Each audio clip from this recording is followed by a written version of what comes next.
Iblis tidak hanya membangkang, tetapi juga dipenuhi kesombongan yang besar. Ia merasa lebih tinggi dan lebih mulia daripada manusia pertama. Hatinya dipenuhi kebencian kepada Adam.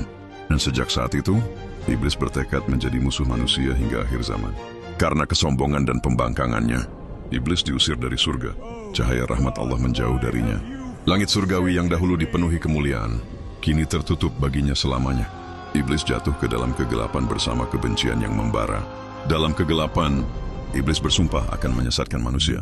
Ia berjanji akan menggoda manusia dari segala arah, dari depan dan belakang, dari kanan dan kiri, hingga manusia jauh dari jalan Allah Subhanahu wa Ta'ala. Dan sejak saat itu, dimulailah permusuhan panjang antara manusia dan iblis.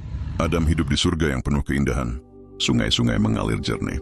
Pepohonan besar berdiri dengan cahaya yang indah. Tidak ada rasa sakit, tidak ada kesedihan. Namun di tengah semua keindahan itu, Adam masih hidup seorang diri. Allah mengetahui apa yang ada di hati Adam. Maka Allah menciptakan Hawa sebagai pendamping bagi manusia pertama itu. Cahaya surgawi memenuhi surga ketika Hawa diciptakan. Dan untuk pertama kalinya, Adam tidak lagi sendiri. Adam dan Hawa hidup bersama di surga. Mereka menikmati seluruh kenikmatan yang Allah berikan. Buah-buahan yang indah, sungai yang jernih, dan kedamaian yang sempurna. Surga dipenuhi kebahagiaan yang belum pernah dirasakan manusia. Namun di antara seluruh kenikmatan surga, ada satu larangan dari Allah Subhanahu wa Ta'ala. Adam dan Hawa tidak boleh mendekati sebuah pohon tertentu. Pohon itu berdiri megah di tengah surga, menjadi ujian pertama bagi manusia. Dan tanpa mereka sadari, Iblis mulai menunggu kesempatan untuk menyesatkan keduanya. Sejak terusir dari surga, kebencian Iblis kepada manusia tidak pernah padam. Ia terus mengawasi Adam dan Hawa dari kejauhan. Di balik pepohonan surga yang indah, Iblis mulai mencari celah untuk menyesatkan manusia pertama. Ia mengetahui bahwa manusia memiliki keinginan dan rasa penasaran.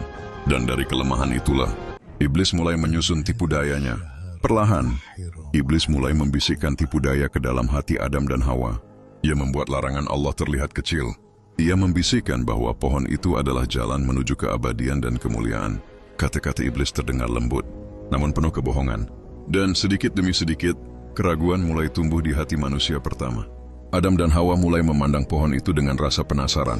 Larangan yang sebelumnya begitu jelas, kini mulai digoyahkan oleh bisikan Iblis. Hati mereka dipenuhi keraguan. Dan untuk pertama kalinya, manusia mulai diuji antara ketaatan dan godaan.